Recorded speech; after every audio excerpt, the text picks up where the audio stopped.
মাশাআল্লাহ মাশাআল্লাহ, কি বৃষ্টি শুরু হয়েছে মাশাআল্লাহ।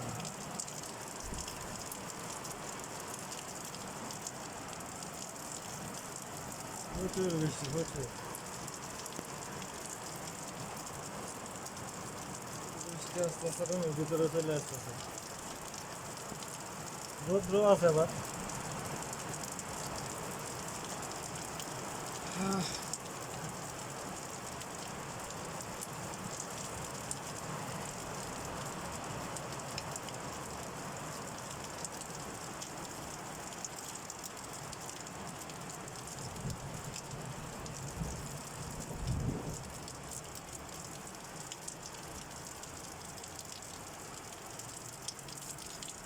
আজকে প্রচুর গরম গেছে, বৃষ্টি বোধহয় ভাবতেই পারিনি।